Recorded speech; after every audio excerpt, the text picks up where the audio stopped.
Hola, bienvenidos a un nuevo video del Departamento de Anatomía. En este abordaremos el tema de aorta abdominal y tronco celíaco. Así que primero veamos cuáles son nuestros objetivos. Entre los objetivos vamos a describir la aorta abdominal, tanto sus límites, origen, trayecto, algunas de sus relaciones y sus ramas colaterales. Vamos a ver que hay viscerales, pares e impares, parietales. También hablaremos de sus terminales. Por otro lado, describiremos el tronco celíaco, tanto sus ramas y sus territorios de irrigación. No se preocupen, en otro video hablaremos de arteria mesentérica superior, inferior, drenaje venoso, linfático e inervación del abdomen. Pero en este video solo abordaremos aorta abdominal y tronco celíaco. Comencemos a hablar de sus relaciones.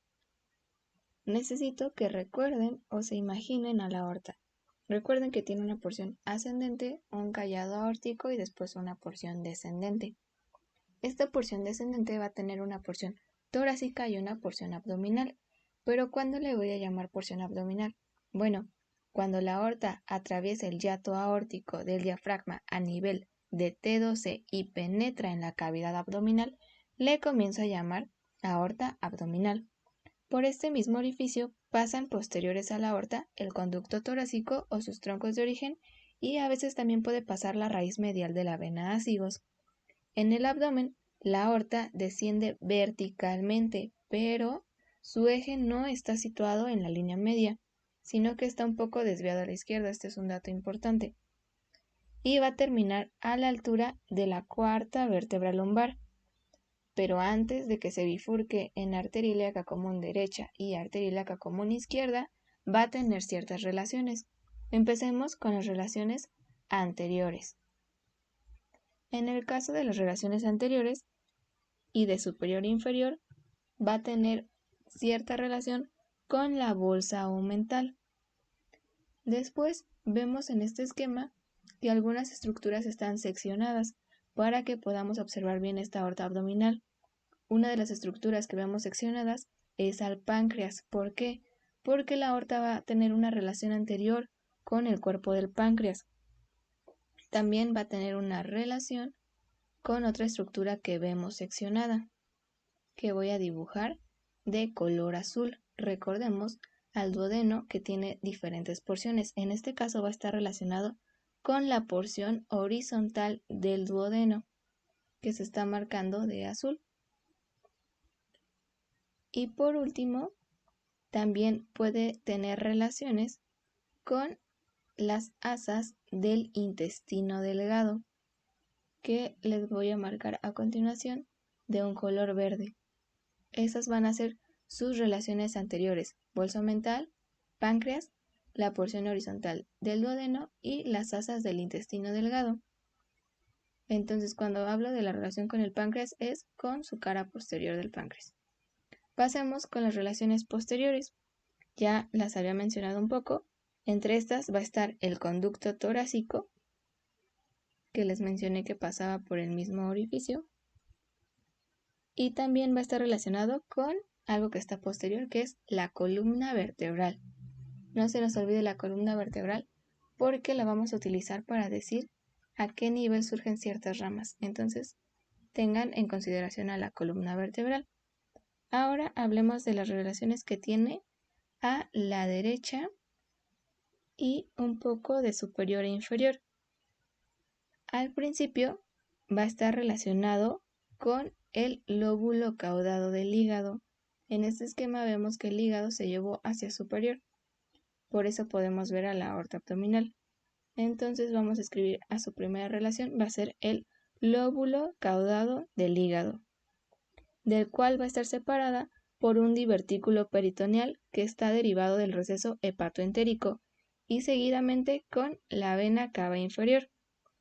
Ahora podemos hablar de las relaciones que tiene a la izquierda. Entonces para esto voy a tener que dibujar unas estructuras que no se ven en este esquema. En este caso se va a tener que dibujar a la glándula suprarrenal y al riñón. ¿De qué lado? ¿De qué lado estoy? De la izquierda. Entonces dibujo glándula suprarrenal y riñón izquierdo.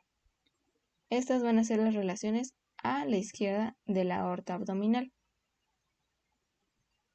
Y por último, a lo largo de todo su recorrido va a estar rodeada de numerosos nódulos linfáticos lumbares, mientras que en sus caras anteriores y laterales va a estar en estrecha conexión con los diferentes plexos simpáticos que van a estar a lo largo de esta arteria. Y con eso concluiríamos las relaciones de la aorta abdominal y podríamos comenzar a hablar de las ramas de esta. Comencemos a hablar de las ramas de la aorta abdominal. Para esto primero les coloco a la columna vertebral, ya que será importante para la referencia de a qué nivel nacen ciertas ramas. Entonces, si quieren los esquemas de este video, los encontrarán en el link de la descripción de este video para que puedan ir dibujando conmigo, o si quieren ustedes dibujarlos, está bien. Primero les voy a colocar a la aorta en transparencia. Esta aorta, recordemos que a nivel del E4 se bifurca y a nivel de T12 atraviesa el hiato aórtico y es cuando le comienzo a llamar aorta abdominal. En sí, las ramas de la aorta abdominal se dividen en parietales y viscerales, pero para hacerlo más didáctico lo voy a dividir en ramas pares e impares. Si comienzo con las ramas pares, ahí encontraré a las ramas parietales. ¿Por qué se llaman parietales? Es porque presentan una disposición segmentaria, al igual que las arterias intercostales posteriores, a las cuales continúan. En este caso se tratan de las arterias lumbares y las arterias frénicas inferiores. Primero hablaré de las arterias frénicas inferiores. Estas las voy a colocar de color amarillo. Cuando hablo de las arterias frénicas inferiores, vamos a mencionar que son dos, una derecha y otra izquierda. Normalmente se originan de la cara anterior de la aorta en su emergencia del diafragma, a la altura aproximada de la 12ª vértebra torácica, aunque también se menciona que pueden llegar a nacer del tronco celíaco. Por otro lado, hablaremos de las arterias lumbares. Estas las voy a colocar de color negro. En sí son 5 pares, pero les coloco 4 porque solo 4 pares nacen directamente de la aorta abdominal. Después vamos a ver de quién nace esta quinta. Entonces, las 4 primeras van a nacer de la cara posterior de la aorta y van a presentar la misma disposición general que las arterias intercostales posteriores. Desde su origen, las arterias lumbares se dirigen lateralmente y pasan posteriores al tronco simpático. En este caso, cuando coloque a las arterias lumbares, no las voy a colocar exactamente en el lugar donde nacen. Para fines didácticos las voy a colocar de esta forma para que no se vayan a mezclar con otras y puedan diferenciarlas bien. Entonces con eso ya tenemos las ramas parietales. Comencemos con las ramas viscerales. En este caso tengo viscerales laterales y viscerales medias. Con esto vamos a comenzar hablando de las arterias suprarrenales medias que coloco de color rosa. Estas son dos, una derecha y otra izquierda. Se desprenden de las caras laterales de la aorta casi a la misma altura de la arteria mesentérica superior. Después hablaré de las arterias renales, que coloco de color rojo. Estas generalmente son dos, una derecha y otra izquierda, pero pueden llegar a observarse 3 y raramente, pero muy raro, 4 en un solo lado. Estas pueden ser únicas o dobles. Y nacen normalmente de las caras laterales de la aorta, un poco inferiormente a la arteria mesentérica superior, y si les doy una altura aproximada es a nivel de la primera vértebra lumbar. Después toca hablar sobre las arterias gonadales. Estas pueden ser o las arterias testiculares o las arterias ováricas. En este caso, estas van a estar destinadas a las gónadas, por eso también se les llama arterias gonadales. Y ambas son delgadas pero muy largas. Después vamos a ver por qué. Y por último, les puedo mencionar que estas tres, las arterias suprarrenales medias, las renales y las gonadales, me van a establecer a las arterias viscerales laterales. ¿Por qué les llamo laterales? Porque todas estas van a nacer de la cara lateral de mi aorta abdominal. Es por eso. Entonces, si tengo arterias viscerales laterales, voy a tener arterias viscerales medias. En este caso, estas arterias viscerales medias son ramas impares. Comenzaremos hablando del tronco celíaco. El tronco celíaco nace aproximadamente a nivel entre T12 y L1. Prácticamente está más cercana de la vértebra T12, pero también puede acercarse un poco a L1. Vamos a hablar más del tronco celíaco posteriormente. Otra que va a nacer en la cara medial de la aorta abdominal es la arteria mesentérica superior. Esta arteria mesentérica superior la abordaremos con mayor profundidad en un próximo video, pero en este caso se las voy a representar de un color rojo. Después podemos hablar de la arteria mesentérica inferior. Recuerden que siempre si tengo algo superior, tengo algo inferior. Y en este caso es la arteria mesentérica inferior. Esta puede nacer aproximadamente 4 o 5 centímetros más o menos superior a la bifurcación de la aorta. También de esta se hablará en un próximo video. Y por último tengo la arteria sacramedial, la coloco con rayas para que entiendan que esta nace de la cara posterior de la aorta abdominal. Y esta me va a dar a mi otro par de arterias lumbares, lo veremos a continuación. Y con estas voy a tener las viscerales medias. ¿Por qué? Porque nacen en la porción media de la aorta abdominal. Si continuamos hablando sobre las ramas de la arteria abdominal, vamos a profundizar un poco más en estas. Comenzaré con las arterias frénicas inferiores. Recordemos que son ramas pares parietales.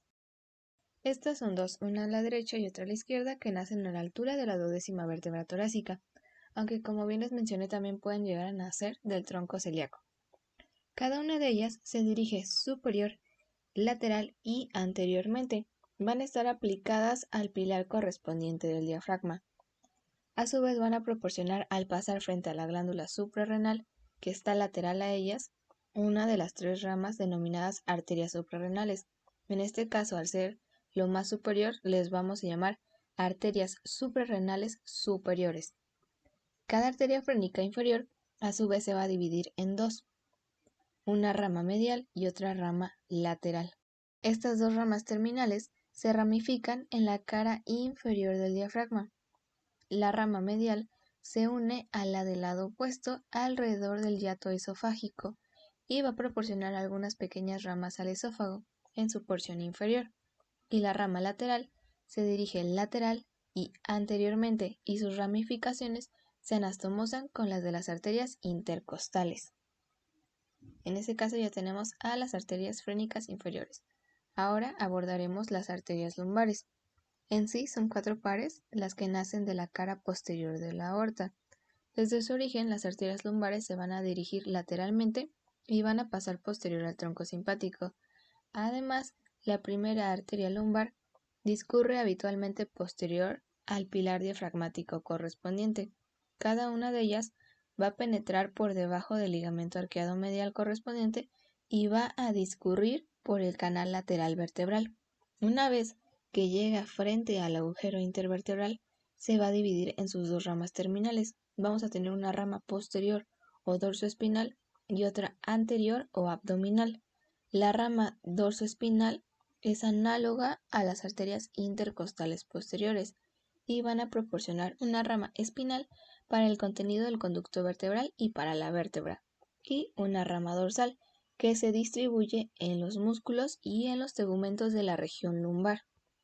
Por otro lado, la rama anterior o abdominal se dirige lateralmente entre las partes principal y accesoria del músculo psoas mayor y a continuación pasa posterior o anteriormente al músculo cuadrado lumbar. De cualquier manera, cada una de ellas se distribuye por la pared lateral del abdomen. Las ramificaciones de las ramas anteriores se anastomosan a cada lado en la pared abdominal, con las arterias circunflejas ilíaca superficial y profunda, epigástrica superficial, epigástrica inferior, torácica interna, intercostales posterior e iliolumbar. Después tenemos a las arterias suprarrenales medias. Las arterias suprarrenales medias son dos, una derecha y otra izquierda. Estas se van a desprender de las caras laterales de la aorta, casi a la misma altura que la arteria mesentérica superior, y se van a dirigir hacia el borde medial de la glándula suprarrenal, pero primero cruzan los pilares del diafragma. La arteria derecha es más larga que la izquierda. ¿Por qué? Porque recordemos que la aorta abdominal está un poco desviada a la izquierda, por eso esta derecha debe ser un poco más larga. Cada una de estas arterias se va a ramificar en las dos caras de la glándula suprarrenal. Las arterias suprarrenales medias llegan a ser inconstantes. En un tercio de los casos se hallan a la derecha y en la mitad de los casos a la izquierda. Si seguimos hablando de las arterias renales, nacen normalmente de las caras laterales de la aorta, un poco inferior a la arteria mesentérica superior, aproximadamente al nivel de la primera vértebra lumbar.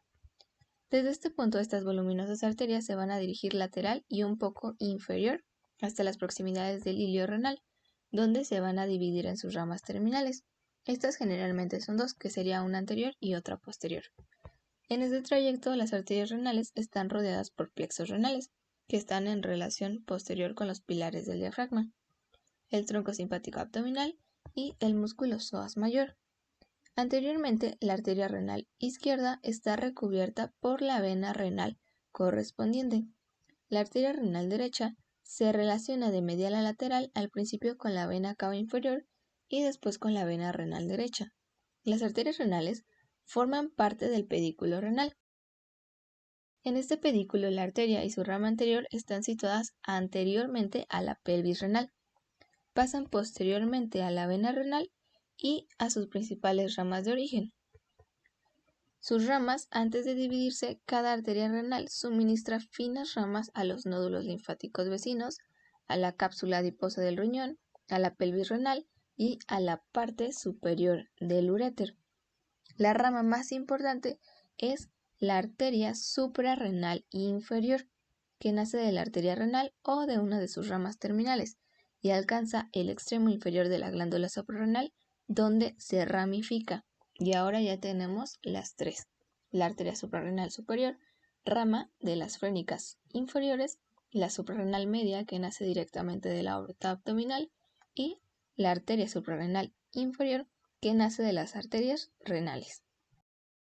Continuando con las arterias testiculares y ováricas, estas van a estar destinadas a estas gónadas. Ambas son delgadas pero muy largas. Las testiculares llegan a ser más largas que las ováricas. Esta gran longitud se debe a la migración del testículo, que aumenta considerablemente la distancia comprendida entre el origen y la terminación de estas arterias, pero estas se verán con mayor profundidad en el video de irrigación de pelvis. Por último, hablaremos de la arteria sacra media, que recordemos es una de las ramas viscerales medias. Esta representa el segmento pélvico atrofiado del tronco aórtico.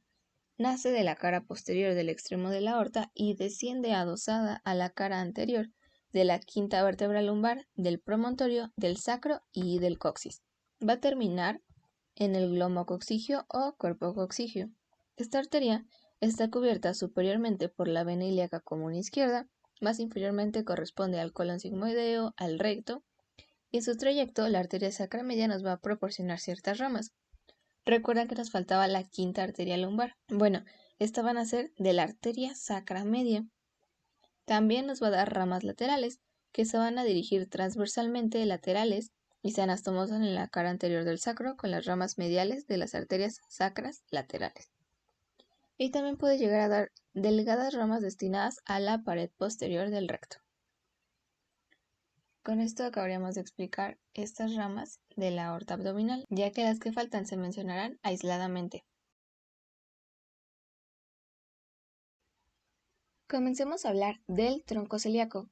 Recordemos que nace de la cara anterior de la aorta abdominal, por debajo de las arterias frénicas inferiores, aproximadamente a nivel del disco vertebral que está entre la vértebra T12 y L1. De este tronco celíaco van a nacer tres ramas: una arteria gástrica izquierda, una hepática común y una esplénica.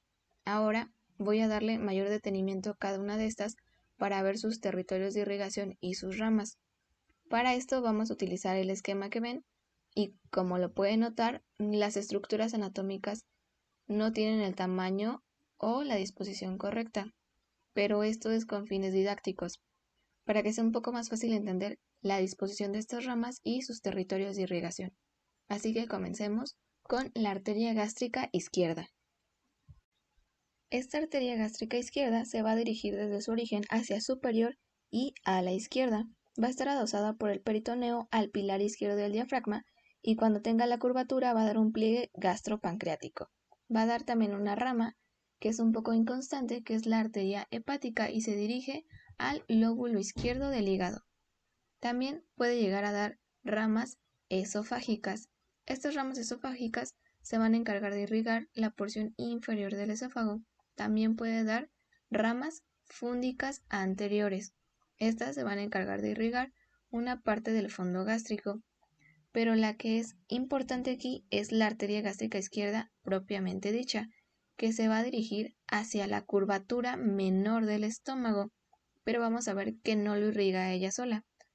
Después va a tener una anastomosis, vamos a ver con quién. Esta arteria gástrica izquierda va a tener unas ramas anteriores y unas ramas posteriores que se van a encargar de irrigar toda esta pared gástrica. Y de esta forma ya tendríamos cubierto a la arteria gástrica izquierda y procederíamos a hablar de la arteria hepática común. La arteria hepática común tiene un trayecto casi horizontal y se va a dirigir anteriormente y a la derecha. Esto es muy importante porque así la vamos a poder identificar en imágenes de disección.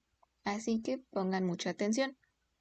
Esta arteria hepática común va a tener el nacimiento de una rama que va a pasar posterior a la primera porción del duodeno. A esta rama la vamos a llamar arteria gastroduodenal. Esta arteria gastroduodenal nos va a definir en qué punto dejo de llamarle arteria hepática común y le voy a comenzar a llamar arteria hepática propia. Por su relación con el duodeno, puede llegar a dar unas ramas a las que llamaremos arterias supraduodenales. También puede dar alguna rama para el conducto colédoco y por arriba de la cabeza del páncreas dará a la arteria pancreato-duodenal superior. Esta después se va a dividir en una rama anterior y una rama posterior.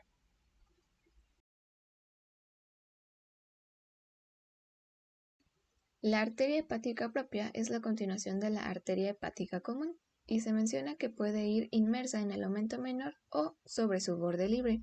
Va a ir anterior a la vena porta y a la izquierda del conducto colédoco. Antes de llegar al porta hepático se va a dividir en dos ramas, una derecha y otra izquierda. Estas dos ramas terminales de la arteria hepática propia penetran en el hígado donde se van a ramificar. La arteria hepática derecha nos puede dar a la arteria cística o también puede nacer directamente de la arteria hepática propia. Muy bien, ahora recuerden que ya tenía una arteria gástrica izquierda. Y si tengo algo izquierdo, ¿qué tengo? Algo derecho. Entonces nos falta nuestra arteria gástrica derecha. Esta va a nacer de la arteria hepática propia o también puede llegar a nacer de la arteria hepática común. Esta se va a anastomosar con la arteria gástrica izquierda y de esta forma esta también va a dar unas ramas anteriores y unas ramas posteriores para irrigar a la pared gástrica. Entonces, esta va a ser la arteria gástrica derecha, que van a ser de la arteria hepática propia o de la común, y la gástrica izquierda viene directamente del tronco celíaco. De esta forma ya tengo cubierta la irrigación de la curvatura menor del estómago. Y con esto terminaríamos de explicar a la arteria hepática propia, pero nos falta una rama muy importante. Hemos hablado de la irrigación de la curvatura menor, pero nos falta la curvatura mayor. Vamos a tener una arteria a la que llamaremos arteria gastroomental. ¿Y de qué lado estamos? Estamos del lado derecho, así que será arteria gastroomental derecha. Y esta va a nacer de la arteria gastroduodenal. ¿Ok? Quiero que se queden con eso. Ahora ven que irrigación no es tan difícil, ya solo nos falta la arteria esplénica. Esta arteria esplénica se describe como la rama más voluminosa del tronco celíaco y también vemos que tiene una disposición muy tortuosa. Se va a dirigir hacia el lilio del vaso, pero antes de llegar allá nos va a dar unas ramas. La arteria esplénica se dirige sobre el borde superior del páncreas. Entonces tendría sentido que le diera algunas ramas ya que anda por ahí. Vamos a tener una rama pancreática dorsal, una rama pancreática magna y una rama para la cola del páncreas. También puede llegar a dar ciertas ramas pancreáticas descendentes y otras ramas para los nódulos linfáticos. De la arteria esplénica también van a nacer unas pequeñas ramas a las que llamaremos arterias gástricas cortas. Se menciona que son aproximadamente un número de 12 y estas se van a encargar de irrigar al fondo gástrico. Ahora, ¿recuerdan que les dije que si tengo algo izquierdo, tengo algo derecho? Pues ahora resulta que tengo una gastromental derecha, pero ¿dónde está mi gastromental izquierda? Vamos a ver de dónde nace. La arteria esplénica, al llegar al lilio del vaso, va a tener una división en una rama superior y en una rama inferior. También les puedo llamar polar superior y polar inferior. También se menciona que de la arteria polar inferior puede nacer mi arteria gastro-omental. ¿De qué lado estoy? Del izquierdo. Mi arteria gastro-omental izquierda. Aunque algunas veces también puede llegar a nacer directamente de la arteria esplénica y de esta forma ya tengo cubierta la irrigación de la curvatura mayor del estómago, la gastro-omental derecha, que es rama de la arteria gastroduodenal, que a su vez es rama de la arteria hepática común, y mi arteria gastro-omental izquierda, que es rama de la arteria esplénica, puede ser también de la arteria polar inferior. Y estas dos se anastomosan para darme la irrigación de la pared gástrica. Pueden tener ramas anteriores y posteriores, aunque aquí no las dibujé. Y de esta forma ya tengo cubiertas todas las ramas del tronco celíaco y sus territorios de irrigación. Ahora veamos una imagen de disección. ¿Ven lo que está coloreado de amarillo? ¿Recuerdan una arteria que tiene un trayecto casi horizontal y se dirige hacia la derecha? Exacto, es la arteria hepática común. Entonces, recordemos ahora ya que tenemos a la arteria hepática común, una de sus ramas. ¿Qué rama de la arteria hepática común va a establecer cuando dejo de llamarla arteria hepática común y le comienzo a llamar arteria hepática propia? Esta rama pasa posterior a la primera porción del duodeno. ¿La recuerdan? Es la arteria gastroduodenal. Ahora, ya que tengo dividida la hepática común, pues ya puedo dividir para establecer cuál es la hepática propia. Entonces, ahora voy a marcar a la arteria hepática propia de color verde. También les quiero señalar algo que va a pasar posterior a la arteria hepática común y es una relación importante que va a ser la vena porta. En este caso la voy a marcar de azul. Esta vena porta la veremos con mayor atención cuando veamos drenaje venoso de abdomen. Por ahora solo quiero que vean esta relación. Sigamos. Veo una arteria tortuosa que se dirige hacia la izquierda. ¿Le suena? Es la arteria esplénica.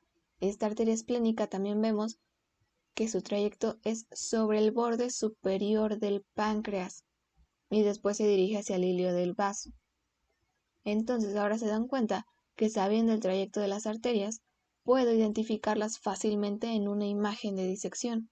Por eso tanto énfasis cuando les decía cuál era su trayecto.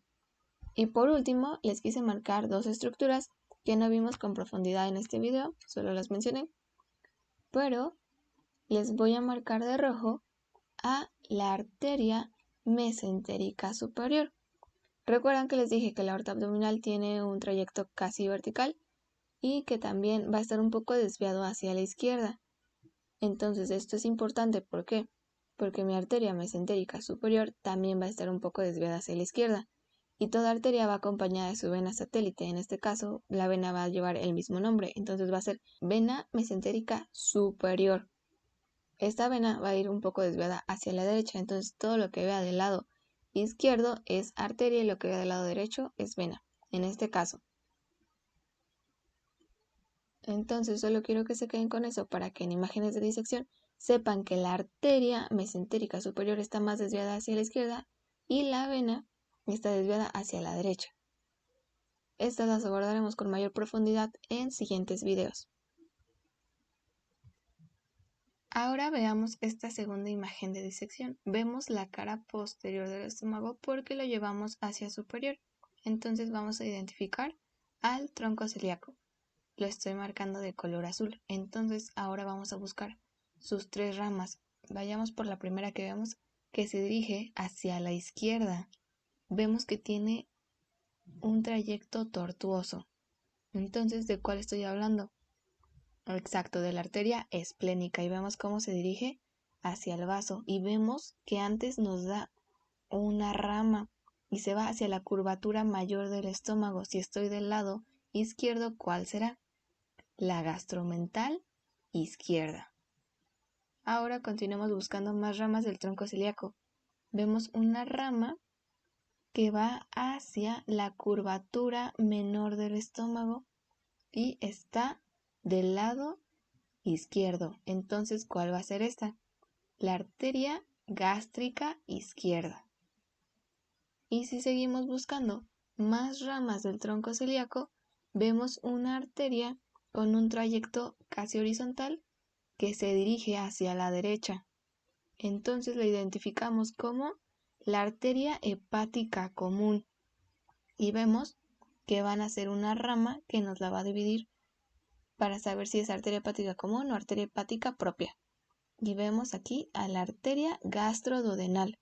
Lo que voy a marcar en un círculo ya sería la arteria pancreatoduodenal superior.